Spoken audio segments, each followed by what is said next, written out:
The rancher had two choices: ride away and save himself, or stay and risk everything to protect the widowed mother and her baby. The storm did what storms do in places where earth still remembers the axe and the plow: washed out tracks, tore the loose boards from porches, left the orchard spitting half-formed apples like teeth. The sky had been a wall of gray the week the roof gave, and when morning came, the widow found the low land where Thomas lay, softened as if the world itself had sunk with him. Mud clung to boots like old blood. The baby's soft fever made his small body hot and impossible to hold for more than a few minutes without both of them needing to breathe apart. Mrs. Green moved through the cabin with the careful economy of someone who has learned to measure everything by how long it will last.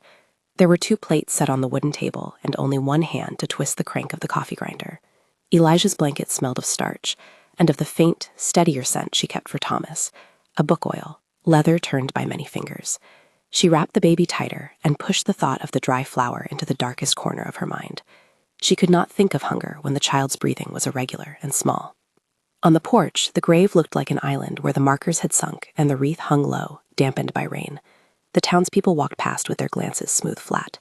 In a place like this, people kept their heads down. Mrs. Green had grown used to the silence that followed Thomas's death, neighbors offering the right distance, a woman at church bringing a pie and then stepping back, men nodding as if there might be things they could not name. The judgment that hovered over her was not loud. It was the quieter sort, the kind that assumes without asking. That quiet can be heavier than accusation because it never needs to prove itself. On the 3rd morning after the storm, there was a knock that left no shadow. Mrs. Green woke to the sound of a sack at her door and the soft marking of hooves far away, then nothing. She found the sack against the threshold, no rider in sight. Inside were simple things: a loaf of bread wrapped in cloth, a small tin of salt, a coffee packet, a worn blanket. A scrap of paper lay folded on top, nothing written on it. Someone had tied the knots with a careful hand. She set the sack by the table and opened it with fingers that trembled more from surprise than from hunger. Elijah slept in the crook of her arm, his breath a steady drum against her collarbone. She thought of how easily a hand could be given and still remain unknown. There had been a time when she would have left a note in thanks. Now the idea of another person's attention frightened and lengthened her. She left a second cup on the stove, an unspoken promise of company, even if it were only to the empty chair across from her. By the time the sun had pushed a stiff light into the yard, the rider had returned in the shape of a man who left his horse at the road and lingered at the fence as if not wanting to cross over. He was the sort of man who carried his history in his shoulders, not loose with talk, hands stained with soil and work, and eyes that watched what was in front of him as though memorizing it. He introduced himself with half a nod and a voice that seemed to ask permission rather than assume it. "Name's Samuel," he said. Mrs. Green answered with what she could spare: her name, Elijah's name, a quick accounting of what the house lacked that even the sack had not solved. Samuel did not press. He left a coiled rope, a little tin of sewing needles, a length of new wire. He worked at the broken rail without waiting for thanks, his hands finding what was weak and making it honest again. He hammered with a patient rhythm. The noise made the baby lurch and then settle. People had many ways of helping. Some did it with loud hospitality and good intentions, arriving with casseroles and the means to be seen. Others helped by the small logic of labor, repairing the things that keep life from falling apart while leaving the story of themselves at the gate. Samuel was of the latter sort. His gifts were practical and unadorned: a mended section of gutter, a handful of nails left on the porch, a small, neat pile of split wood at the lean of the house. Days blurred into a pattern that was half ritual, half quiet barter. Early in the morning, Samuel would ride the perimeter of the widow's fence, tighten a post, pull out a thorn, adjust the latch that had rested loose. In the afternoon, when the heat dropped and the baby's fever either broke or climbed with the passing day, he would sit at a distance on an upturned box and shell beans from their skins, his jaw working in slow concentration. Mrs. Green would leave a second cup on the stove. Sometimes it was filled when she returned from the spring, steam lifting in a thin ghost. Sometimes the cup was cold, and Samuel had left it as if to say, "I was here." Their conversations were few and precise. When they spoke of Thomas, Mrs. Green's words came wrapped in ordinary details. "He liked the north end of the orchard," she said once, wiping a smear of flour from her hand. Samuel listened without asking the question that lingered in houses like theirs, the question about whether the grieving woman wanted to be rescued or simply to be left whole. When she spoke of Elijah, there was no trembling in her voice, only a new set of numbers, feedings, blankets, the name she was learning for the small noises a child made. "You're tired," Samuel observed one late afternoon when he had stayed longer than usual, his shadow long across the floorboards. He had been at the bench, filing the edge of a worn spoon until it shone like soft metal. The baby fussed and slept in the rhythm of the house.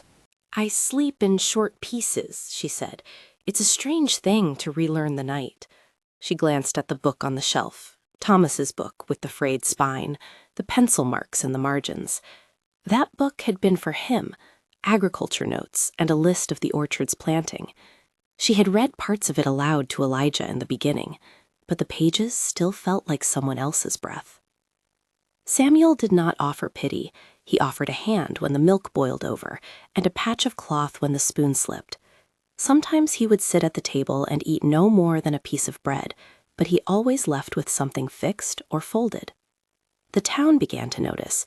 The bell on the wind chime outside Mrs. Green's kitchen clinked more often, and neighbors who once passed with eyes lowered began to nod as if in recognition of some ongoing truth. Rumors are seeds that find the weak places in fences. They were whispers at church and in the feed store, gentle as if they were afraid of startling the grief. Samuel had a past. People said his name with the same breath they used when discussing an unsteady horse. A few recalled seeing him in a courtroom once, a shadow among other shadows. Some said he had left too swiftly when his brother was taken, and that a burden of accusation hung about his shoulders like clinging burrs. But these were the things people supply when they are trying to fill a silence. Mrs. Green knew some version of it, and tended instead to what was before her: a child who might sleep through the storm, a roof that still leaked at the seam. A small mercy can become a thing of habit. As weeks went by, the cabin shifted from crisis to maintenance. The oven took a steady heat. There was always now a spare plate in the lumber box. Samuel taught Elijah's tiny hands the weight of being passed, handing the child in careful turns to Mrs. Green when they worked in the yard. The baby began to become less of a sickness to be watched, and more of a presence that ordered the day, the naps that would be guarded, the small chuckles that could be coaxed, the first curious reach for a spoon. It was during one of those ordinary mornings that Samuel returned with a wound. The fence had been stubborn that spring. The frost had heaved posts out of line, and the wire, brittle after a long season of snow, snapped with the suddenness of thin glass. He had wrenched the rail into place, and in doing so, his hand brushed a nail left where an old board had once been. It caught him on the thumb with a quickness that made him curse under his breath, the sound both surprised and private. He wiped at the blood with the hem of his sleeve, then kept working. Later, sitting on the porch step, his breath tight, the wound stinging, he wrapped the thumb in a cloth, the sort of thing a man whose work is his refuge learns to do without show. Mrs. Green found him there. The shock of his injury made the space between them easier to cross. Pain is a reason to close distance. For the first time since he had begun coming, she took the role she had been afraid to accept. Not the one who only needs help, but the one who gives it. She boiled water in the tea kettle, set out clean cloths, cut strips from an old shirt. She tended the wound with a practicality that made his jaw loosen. There was no fuss. The wound would not be healed by words. "You should not have worked with that wire," she said. Not reproachful, but factual, like listing what seeds needed for a season. "Left it like that long enough might kill something else," Samuel replied. "Couldn't leave it to eat a foal or some such." She wrapped the bandage tight. He watched her with an attention he did not give to most things. When Elijah fussed, Samuel transferred the child into his arms as if the motion were the simplest choreography. The baby's warmth spread into Samuel's chest like a quiet remedy. Mrs. Green found herself watching his fingers, calloused, honest fingers, that trembled now only with fatigue. He had the look of a man who compartmentalized suffering and let it rest in some locked place. "Do you rest?" she asked, because the night had taught her the way absence can be a home. "A while," he said, "on the ridge, when the chores are done." "You should come in on cold nights," she suggested. "The stove keeps better if someone tends it." He looked at the stove as if it were a thing he had never considered in the calculus of his life. The notion of spending the night beneath the same roof as someone else unsettled him like the taste of salt. Yet as the afternoon light slanted low and gold across the floor, he sat on the other side of the table. The second cup steamed beside him. When he spoke of the ridge, a small, guarded part of his story came out. A brother who had left for war, a debt unpaid, a rumor he could not quite shed.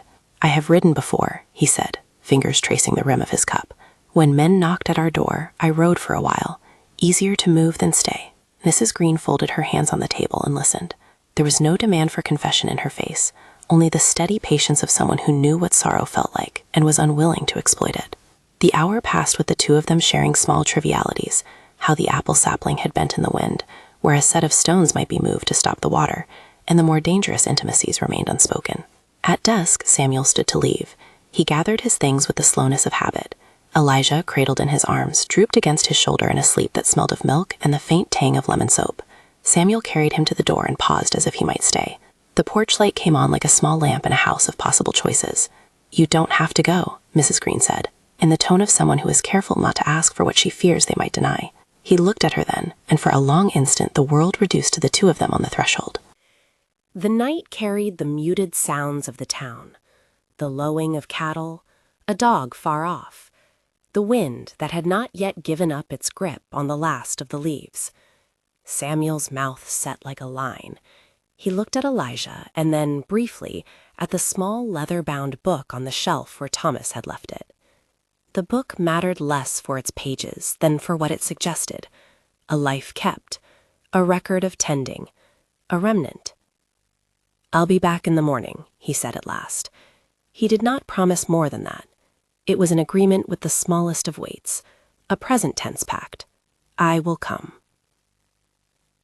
Night wrapped the cabin, and the small light in the window looked from a distance like a throat of warmth in a cold world. Samuel's horse's hooves were a soft punctuation on the road as he rode away.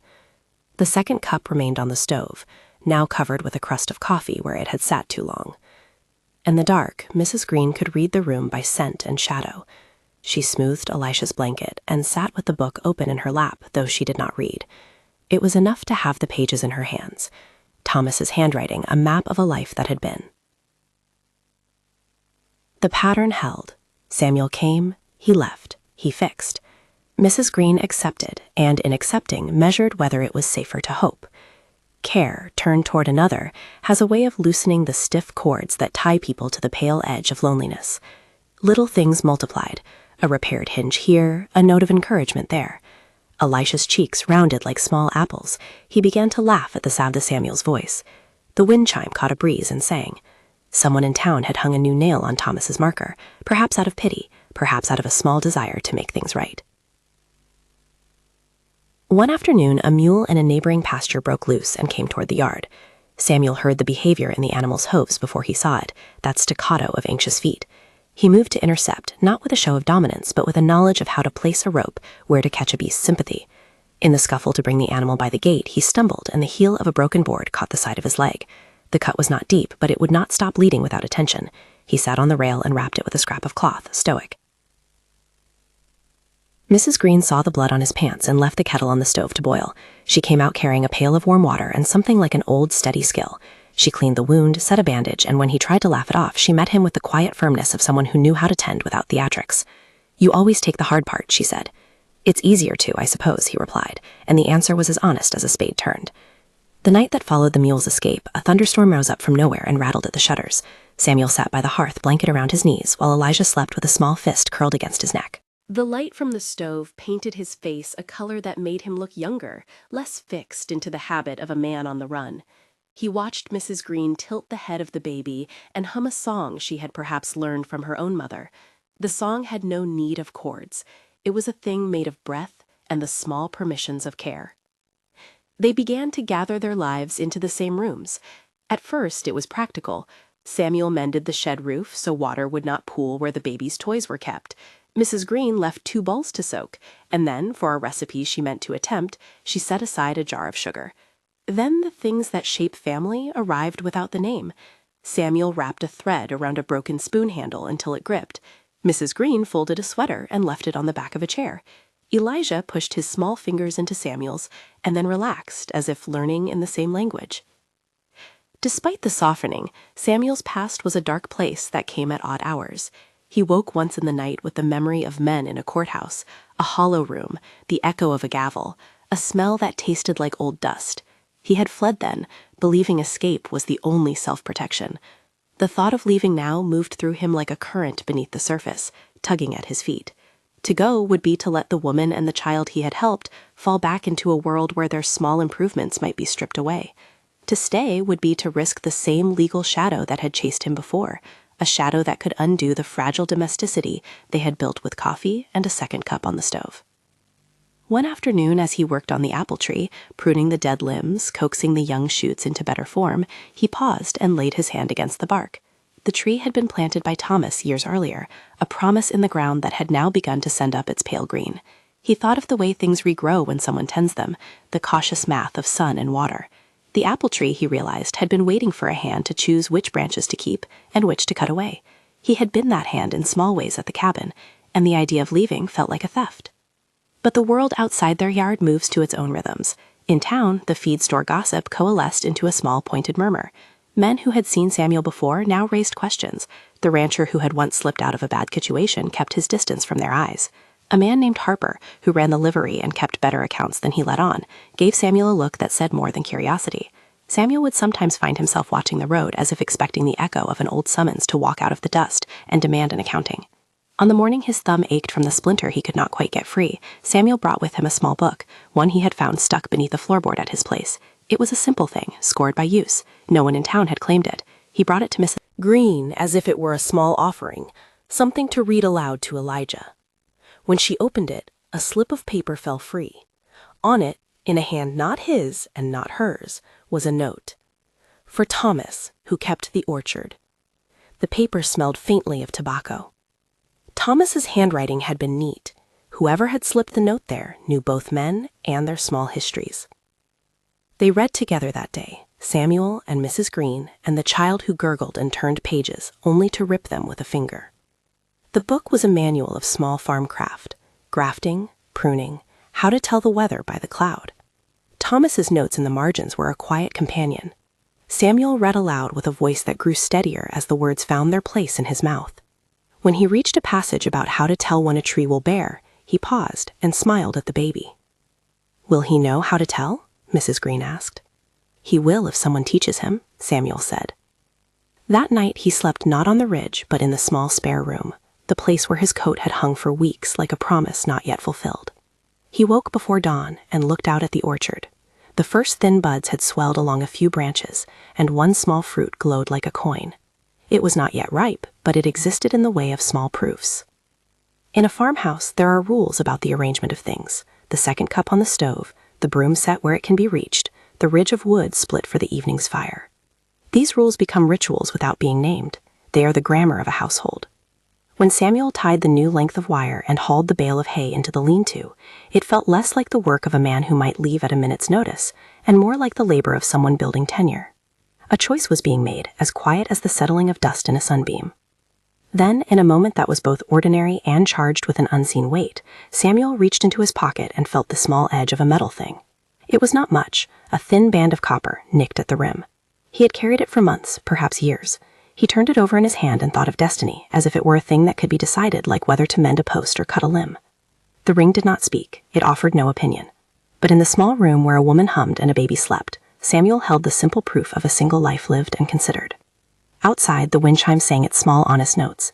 In the field, a horse stamped and shifted, and somewhere down the road, a wagon wheel sighed across hard earth. The world made its sounds and asked nothing of them, and yet asked nearly everything.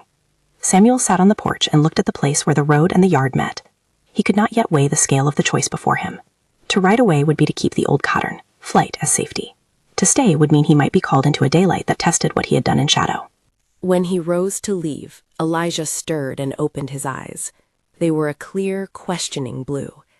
The baby reached for Samuel with a small, sure hand and closed his fingers around one finger of the rancher's. Samuel felt the tiny pressure like a lodestone. For a second, his face split in something like the hint of a smile. He bent and kissed the baby's forehead with the care of a man who had first learned how to bless in the shape of labor. "Tomorrow, then," he said, though the word carried more than a promise.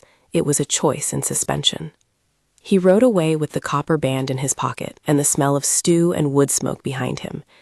Mrs. Green watched him go until the dust took the color of his coat, and then turned back to the small business of the home.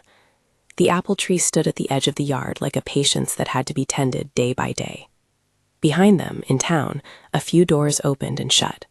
A man at the livery fidgeted and put a sealed envelope into his coat pocket, as if to test whether paper could be weight enough to change the future. But that was not yet their problem.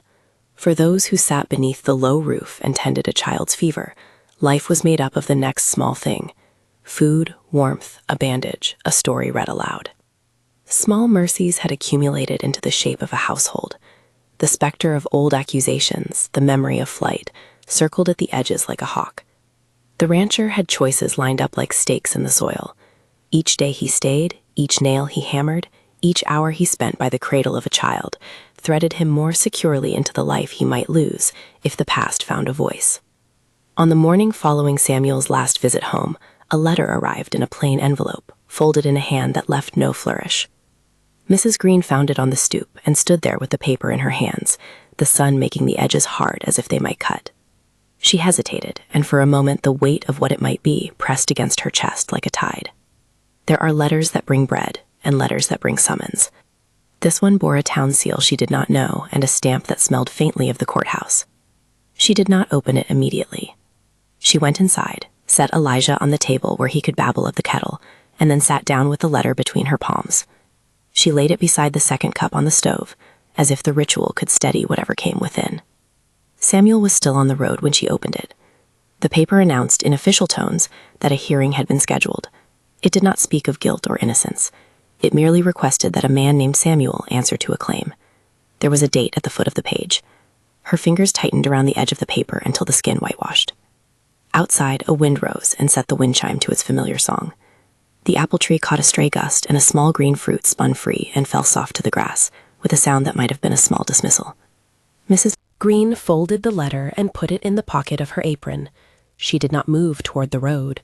She sat with Elijah in her lap and counted the breaths of the child, as if the numbers themselves might breed courage. When Samuel returned that evening, he smelled of dust and the last of the sun. He did not notice at first the way Mrs. Green's face had closed, a neat masking of worry. They ate the stew he had helped prepare, beans softened and the roast from the last of the town credit, and in the course of the meal she reached out and set the folded paper beside his plate. He read it with the slow precision of a man whose head had once been full of courtrooms. His hand did not shake. His jaw tightened the way it did when he was considering what could not be done in that moment. There was a patience about him now, a willingness to look at a thing squarely and measure it for the work it demanded. He crumpled the paper open and folded it flat. "They ask a man to answer," he said quietly. "They will make him stand." Mrs. Green watched him and felt for the first time since Thomas's funeral the real chance that the small family they convened might be tested. The second cup on the stove seemed suddenly both more precarious and more necessary. Samuel put his fingers over hers, and for a moment the two of them were not two people living under one roof, but a single, tremulous body. "If they come for you," she said, "then we will go together." He looked at her, and in his face she saw the parted road he had always kept in his chest. To leave would be to preserve the quiet safety of an unclaimed life. To stay would be to risk what they had built together. Her words were not a demand. They were a possibility offered without command. Samuel's fingers closed around hers like a promise. Outside, beyond the yard, the road waited and the town moved in its soft, inevitable rhythms. The apple tree bent above them like the world's answerless question. Samuel could still choose the path that would save only himself, and escape into the old habit of writing where problems could be outrun. Or he could step into daylight and risk what he had made, trusting that a life of small mercies might be worth defending. He put the copper band on the table between them and did not speak. The ring was a small, dull thing, easily missed. It was a remnant, perhaps, of a life of tools and habits, or perhaps a coin he had kept to remind himself of a time when things had been simpler. The presence of that small metal inside the room pressed the choice into the grain of the table, where it could be weighed and turned and examined under the slow light of the kitchen. They sat together until the child's breath slowed and the house settled. Outside, the wind chime played a single, untroubled note. The choice remained in the room with them, heavy as a harvest measure. When Samuel finally rose to go, he did not take the copper band with him. He left it where it lay on the wood, as if to test whether leaving something behind might be more telling than taking. He shouldered his bag and walked to the gate, then paused and turned back. He looked at Mrs. Green, at the baby curled in the crook of her arm, at the second cup on the stove gone cold. He could have ridden off into the last light and kept the old life of movement and anonymity. Instead, he stayed another night, and that small act shifted the axis of what was possible. The choice had not been resolved, but the first tilt had occurred. He had not chosen flight. He had chosen presence for the moment. A week later, as the apples showed the faintest bloom and Elijah's sleeping pattern eased into something more regular, Samuel bent again to his chores with hands that knew the household's weight.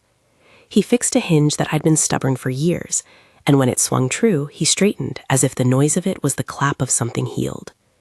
He left the second cup on the stove, and in it, at last, someone else found the habit of making a home.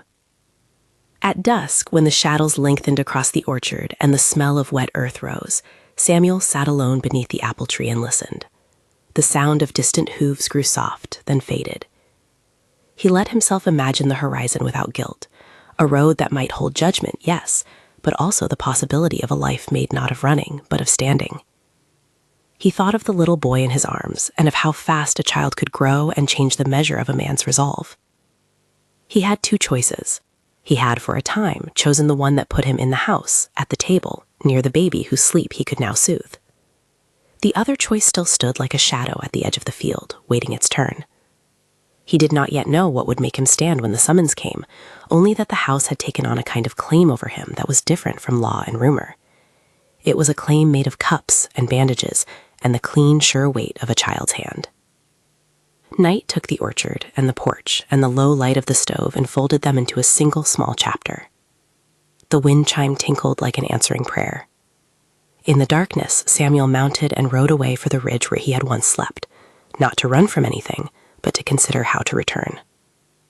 The road behind him held the sound of hoofbeats like a question that would need an answer soon enough. If this story matters to you, consider subscribing and staying for the whole hour. There are lives here that deserve their shape to be seen. Samuel rode back from the ridge with a steadier gait than he had expected. The ridge had been a place to think.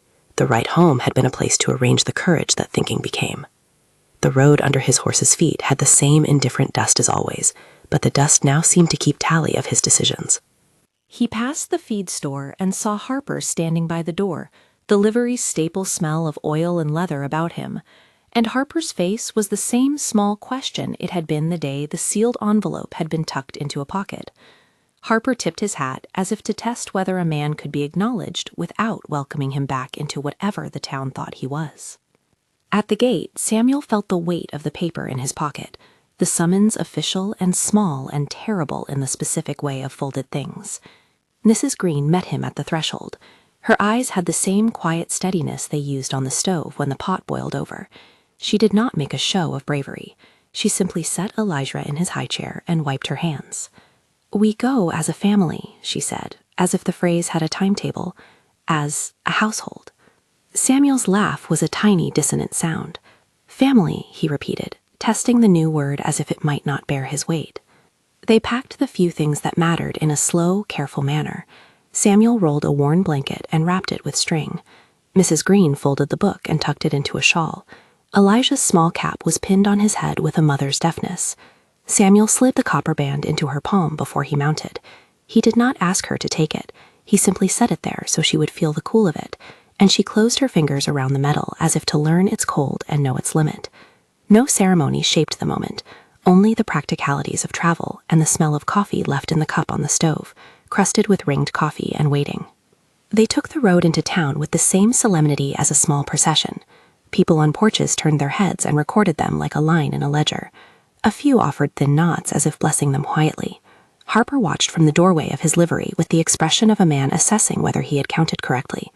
The town marshal, an older man who had once known Samuel's father, stood by the courthouse steps and said nothing. In a place like theirs, pity was a thing that preferred not to speak. Duty made the noise. The courthouse was a compact building of stone and old workmen's hands, its steps worn by the feet of 100 small reckonings. Inside, the air smelled faintly of coal and old ink. The room arranged itself to witness what would be said. A raised bench where the judge sat, a long table where papers lay like small battlements, and a few benches for those who would listen. Mrs. Green settled on a seat that let her see both Samuel and the door. She kept her hand on Elijah's foot, feeling the small, reliable motion of a baby's kick as a tether. The claim was made by Harper. He was a man whose livelihood rose on accounting and on remembering accounts more exactly than most. He spoke with a tone that measured itself in the currency of facts. His claim alleged that Samuel had absconded with a small number of head from a partnership long since dissolved, that debts had been left in the wake of a flight, and that the ledger, kept in Harper's care, would show the balances. Harper presented a paper. neat in a way meant to sound absolute. Samuel listened. He had been ready to ride the moment a man in a black coat took the stand and called him by name. He had rehearsed the old rooms of memory where guilt sometimes lived, but rehearsal is always a stranger in a place where people ask questions. The marshal called witnesses, men whose work had crossed with Samuel's, a neighbor who had seen him near a pen years ago, a hired hand who claimed to remember conversations. Names were called, voices spoke. The room absorbed each sentence and then let it sit like a weight on the bench. When it was his turn, Samuel stood up in the way a man did who was not making a spectacle of himself, but was determined to be accounted for. He did not unfurl his life into a story too large for the place. He answered the questions with the same particularity he had shown at Mrs. Green's table, the dates he had ridden, the places he had slept, the times he had traded labor for food. He admitted to leaving once in a moment of fear, and to returning when he found that leaving had been its own kind of wound. He spoke of borrowed money repaid as best he could, of trades made with the small honesty of a man who bartered with what he carried in his hands, and not with what he promised to be. A part of him expected the judge to lean on the past and to read him as a man set in an old pattern. Instead, the judge, an even-handed woman who had the particular economy of speech that judges often had, asked the precise questions that pulled at Harper's paper. Where had the signatures been? Who could attest to the dates? Under cross-examination, the neatness of Harper's ledger showed small gaps, entries that could have meant a lot if stacked differently, but which, when examined, revealed the possibility of mistakes and the recollection of payments by other means. A farmer in the gallery, a man named Gaines who had once borrowed seed from Samuel, corroborated certain trades Samuel had recited. Another witness, an old ranch hand who had once worked with Harper, testified that Harper kept his own accounts with a precision bordering on vanity, and that small human errors had crept in when people trusted memory more than written proof. But facts alone rarely decide people. It was what lay between them that shaped the moment. The judge's steady listening, Mrs. Green's quiet statement when she was asked if she had anything to add, and offering without flourish. She stood and went to the rail where Samuel had been sitting and spoke with the small, unadorned facts of how he had tended her home, how he had given rope and wire, how he had fixed the fence so the stock would not stray, how he had come when a mule broke loose, and how he had been the hand that steadied the child. She did not speak of motives or of grand generosity. She listed the ways in which the man had kept the domestic world whole. Her words did not argue with Harper's ledger, but rather offered a counterweight, a record written in actions rather than numbers. The man kept our house from falling apart, she said. He turned up when things bled. He held my child while I mended. I do not know about every debt in town, but I know what he has done for these walls. Her testimony landed with the specific gravity of an itemized list: soap, bread, a mended hinge, and it shifted the atmosphere in the room. People prefer to judge when a life is inscrutable. When a life is plain and traceable, judgment finds less room to wedge itself in. Harper's face tightened, and he tried to edge his claim back into the safe harbor of paper until the judge asked for the origin of his signature. Under the strain, a seam in his argument became visible. The ledger showed entries that might have been payments for hired labor. They might also have been mistaken attributions, scribbles that could not now be verified. The judge called for the marshal to check the records again. The marshal, a man who had known both Harper and Samuel long enough to see how small things became big, returned with further copies that suggested the ledger's entries were not clear enough to support an unequivocal claim. The proceeding did not erupt into theater. It settled into something quieter, a measurement of what could be proved. The judge, methodical and without theatricalism, spoke of burdens of proof and the thinness of accounts when memory and vanity try to stand in for records. She dismissed the case to the degree that no clear malfeasance could be established. She declared that Harper's claim would not stand with the evidence provided. It was a legal sifting that left a residue of caution and a larger residue of relief. Samuel felt the room exhale, as if the benches themselves had been holding their breath. His knees wobbled with the small release of a thing held too tight for too long. He had not expected absolution to be a thing given by paper and a gavel. He had expected it, if it came, to come through slow, hard apologies. But the law had a shape, and in its shape the accusation could not find purchase. The judge's tone was not triumphant, it was simply correct.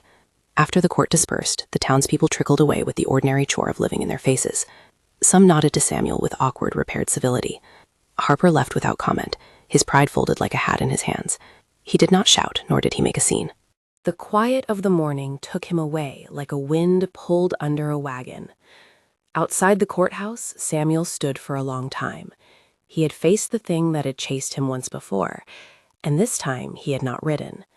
He felt a tenderness that surprised him, less a polished peace than the deep, simple exhaustion of a man who had finally carried his load into daylight. Mrs. Green came to his side and did not speak at first. Elijah, smaller than the public events of the day, was asleep against her chest, his breath a metronome steadying the two of them.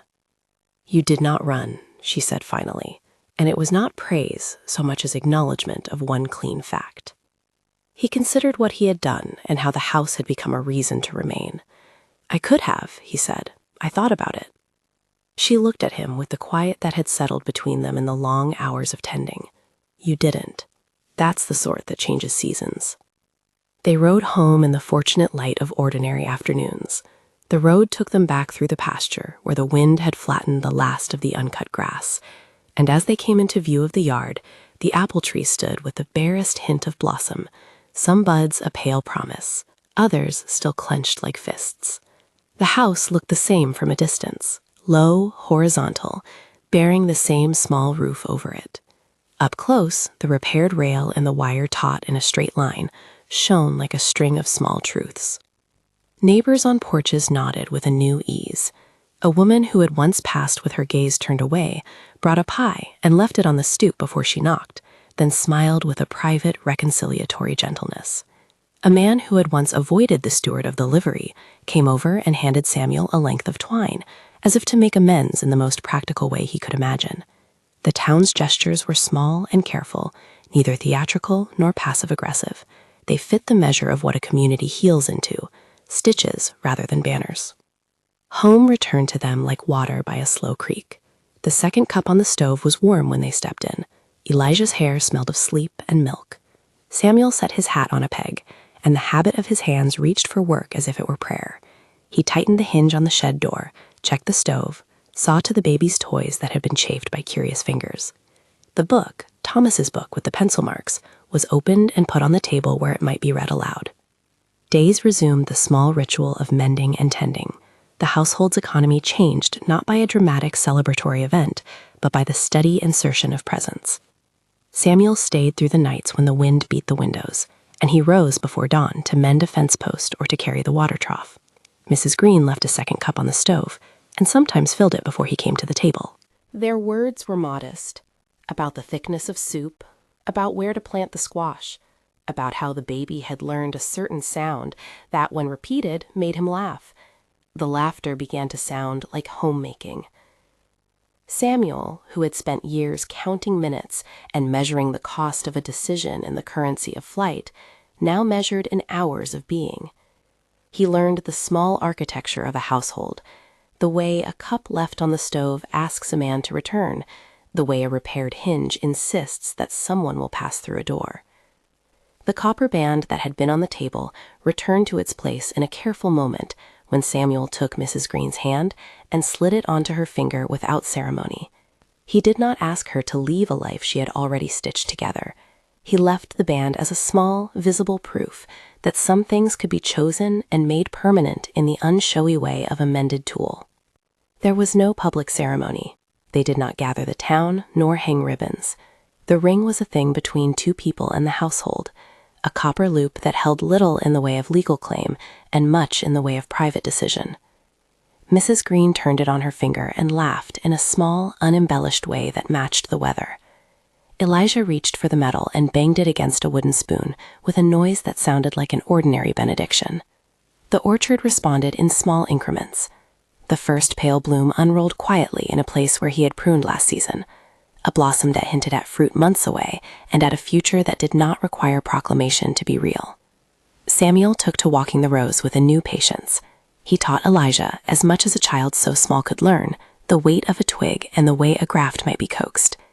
They planted a small row of squash beside the shed, and when the soil was turned and the seeds set, they felt like accomplices in a slow covenant with the earth. There were moments of tenderness that did not require language. Mrs. Green would place the book on Samuel's knee and let him read aloud to Elijah, and in Samuel's voice, the words about grafting and weather and the orchard took on a new function, not as instruction, but as lineage. Thomas's hand, dry and careful in the margins, became an echo of a life that had tended the same rows, and the book became, more than anything, a ledger of care passed on. Samuel would stop reading sometimes and fold his thumb against the paper where Thomas had written a note. A small private connection stitched the living to the dead, in the way a family is often made, by acceptance of what has been and the willingness to take up what remains. People's attitudes in town shifted in the slow measurement of familiarity. Children who once stared openly now waved when Samuel passed. The man at the livery no longer kept his eyes turned away. Harper remained a figure in the edges of town, his pride intact but his quarrel reduced to the small bounds of a thing that had been adjudicated. He did not suddenly become a friend.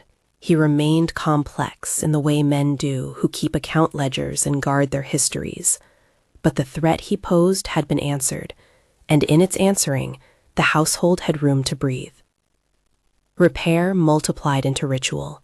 A neighbor came by one afternoon and left a small ladder propped against the porch, an act less about spectacle and more about the day-to-day ways people help each other. A woman from the church brought a set of hand-stitched napkins, and a boy apprenticing with the town blacksmith offered to shoe the horse for less than a market price. Each small act felt like an unspoken recognition that the household had been tended, and that the town, in its rough way, would not leave the work of living to a single pair of hands. Samuel and Mrs. Green discovered in the slow churn of days a language of care that neither of them had needed before. He learned the cadence of watching a child sleep. She found in his repairs a way to name safety without speaking rhetorical sentences.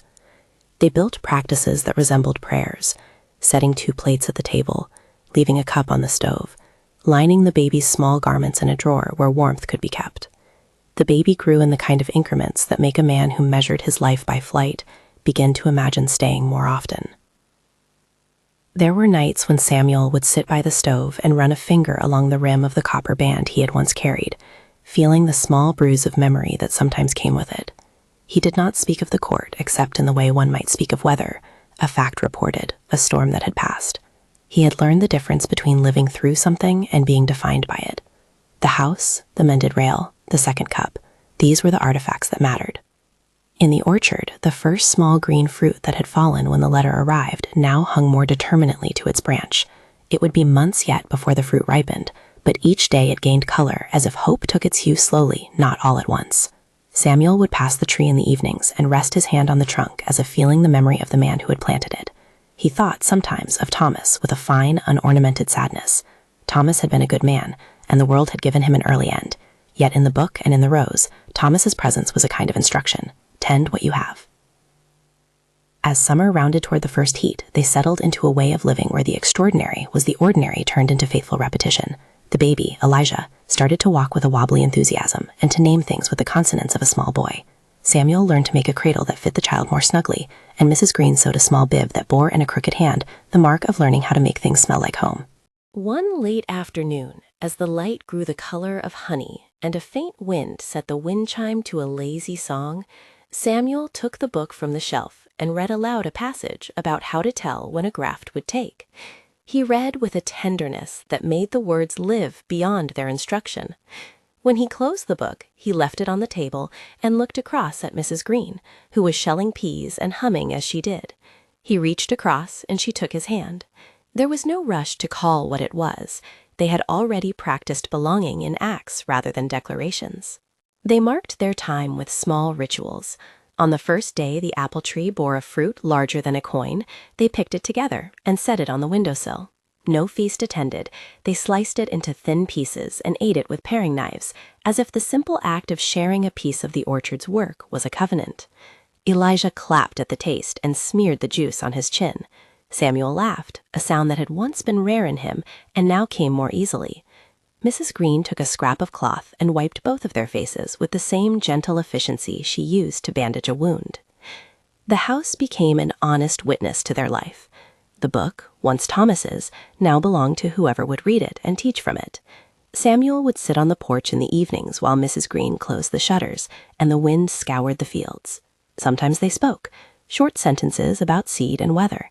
Sometimes they were content to sit in companionable silence while Elisha played with a wooden truck that made a simple grating noise like small promise. The second cup on the stove had become a constant sign of 2 people who shared a life, not because of spectacle, but because they wanted to share it. On a morning when the orchard shimmered with late spring glory and the air smelled of green things, Samuel took the copper band from the drawer where it had lived and folded it into a small box. He carried it to Mrs. Green without grand words. She smiled in the embarrassingly private way that comes when a life has been slowly arranged into a shelter. "I thought once that I would always leave," he said, not seeking absolution, merely honesty. She set Elijah down and took his hand. "I thought once I would always be only left," she said. "We have both been surprised." He put the band on her finger then, not as an offering to change her name or as a claim, but as something that named what they already were, a household made by hands that had healed and by choices that had chosen to remain despite the danger of being hurt. The metal circled her finger and sat there like a small, intimate witness. They did not make promises and proclamations. They were not a story of sudden transformation. They were a story of gradual tending, the kind that repairs fences and stitches names into the margins of books. The town continued its business. Harper remained the man who kept accounts, and life kept finding the seams of ordinary kindness. The marshal would sometimes come by and help mend the fence with a borrowed hammer, and the church ladies took it in turns to leave a bowl of stew on the stoop when work weighed heavy on a week. Each small act returned the household to the fold of communal life. In the months that followed, family formed itself around the mundane. Laundry pegged on a line, the infant learning to crawl under the table and then to walk across the planks, a rooster that seemed to take its duty as part of the moral order. Samuel taught Elijah how to steady a rope and how to watch an animal's flank for fever. Mrs. Green taught him how to fold a shirt so that the seams lined like a tidy account. Elijah learned to call Samuel by a single syllable that made the rancher's eyes crumple with a quiet kind of joy. On a late, calm night when the air held the heavy, pleasant smell of apples and the soft rustle of grass at rest, they sat by the stove and read a chapter of Thomas's book. Samuel's voice had softened into a comfortable rhythm that made even the simple phrases sound like a benediction. Elijah's small head rested against his shoulder, and Mrs. Green's hand rested on Samuel's knee. The house was full of the kind of quiet that is hard-earned. Windows latched, the wind chimes stilled, the baby breathing a careful, even sleep. When the chapter closed, they did not speak of the court or of Harper or of the choices that had been made. Those things had their places and their days. Instead, Samuel rose and went to the window, where he looked out at the orchard. The moon made the leaves silver, and the apple tree stood in its glove of light. He thought of all the small, specific things that had kept them.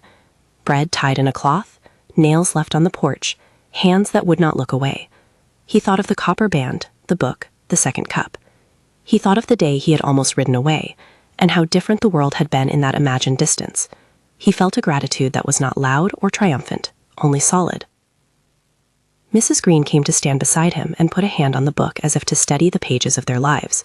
She rested her head for a moment against his shoulder. Elijah shifted in his sleep and made a small sound that made them both smile. "Do you ever think of leaving?" she asked after a while, a question dropped into the plain air like a seed. "Sometimes," he answered, "in the dark when the old fear wakes. But then I see a nail that needs straightening, or the way he reaches, and the thought slips away." They stayed like that until the moon slanted and the house settled under its own small rules. The apple tree kept a lookout and the wind chime hung patient as ever. In the morning, a small green fruit would fall from the tree and be found by a curious child who thought it the best thing on earth. The ordinary miracle was not of heaven's tearing open, but of a life slowly, persistently tended. Years later, if someone asked, they would not be able to point to a single dramatic day and say that was when the household became what it had become.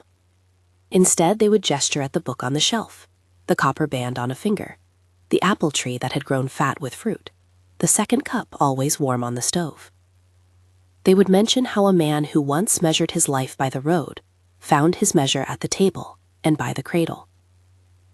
On the porch that summer evening, with Elijah now older and stumbling in boots too big for his feet, Samuel leaned back and watched the light mellow over the orchard. The town hummed beyond the fence in the soft way that small communities have, with their continuous, low business. A neighbor called a greeting, and the answer came back with a shared tone of people who knew one another's debts and favors. Samuel had made a choice some seasons ago. He had chosen presence over preservation, the risk of daily life over the uncertain safety of flight. That choice had not been theatrical. It had been a string of quiet, resolute acts, returning, mending, staying. Those acts had woven themselves into a household that could now stand apart from the particular threat that had once hovered like a hawk. It had also built something not entirely measurable by quartz or accounts: a home.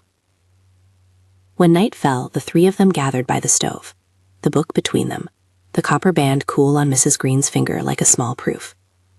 Elijah rubbed his eyes and fell against Samuel, who steadied him with a practiced hand.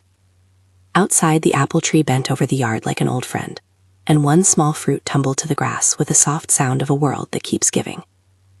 The wind chime tinkled, and the house settled around itself, the kind of settling that meant tomorrow would have a place to begin.